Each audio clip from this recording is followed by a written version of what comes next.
សួស្តីអ្នកទាំងអស់គ្នាឥឡូវចូលដល់មេរៀនយើងបន្តទៀតទាក់ទងការបោះពុម្ពរបាយការណ៍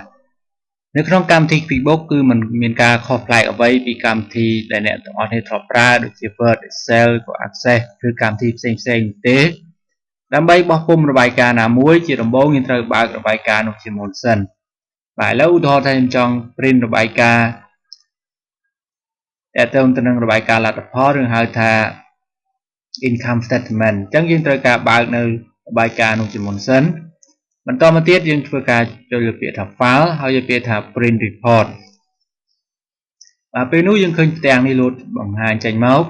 ទី1តាក់ទង setting គឺតាក់ទង printer មានន័យថាយើងត្រូវជ្រើសឈ្មោះម៉ាស៊ីន print ដែលយើងបានភ្ជាប់ទៅនឹងម៉ាស៊ីនរបស់យើងបាទមួយទៀតគឺតាក់ទងនឹងប្រភេទកតាយើងអាចយកកតាផ្ដេកឬកតាបញ្ឈរអាស្រ័យតាមទិដ្ឋភាពជាក់ស្ដែងហើយបើសិនឧទាហរណ៍ថាបើសិនយើងចំណុចនេះមានតែកតាបញ្ឈរតាក់ទង page គឺយើងអាចកំណត់ពីទំព័រទី1រហូតដល់ទំព័រទីប្រមាណតាមជាក់ស្ដែងដែលយើងចង់បានបាទបន្តទៀតតាក់ទង margin បាទនេះយើងឃើញហើយគឺយើងដាក់ឲ្យងាយមើលបំផុតគឺលើក្រោមឆ្វេងស្ដាំអញ្ចឹងតាក់ទង top margin និង bottom មាន left right យើងអាចកំណត់ជាក់ស្ដែងបន្ទាប់ពីយើងកំណត់ហើយយើងអាចធ្វើការចុច preview បាទមានន័យថាលទ្ធផលរបស់យើងនឹងបង្ហាញមកបែបនេះបាទនេះគឺតាក់ទងទៅនឹង income statement ឬក៏របាយការណ៍លទ្ធផលគឺมันមានជាបញ្ហាអ្វីចោតនោះទេអ្វីដែលជាបញ្ហាចោតគឺតាក់ទងទៅនឹងរបាយការណ៍មួយចំនួនទៀតឧទាហរណ៍ថាចង់ print តាក់ទង signal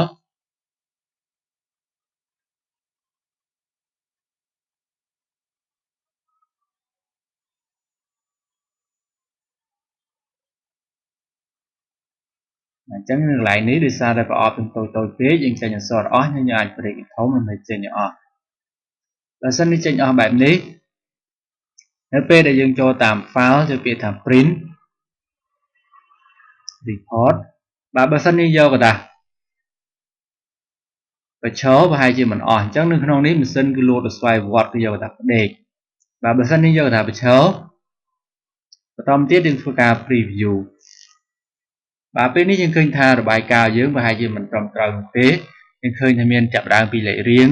ប្រភេទថ្ងៃខែលេខផ្កាយប័ត្រឬក៏លេខរៀងនៅប្រវត្តិការតាក់ទងនឹងអាចាស់ឈ្មោះហើយ memo អញ្ចឹងវាបាត់តាក់ទងទៅនឹង account ឬក៏ debit credit បាទយើងអាចចុចលើ next page បាទយើងឃើញមកបែបនេះវិញបាទមានន័យមិនត្រឹមត្រូវ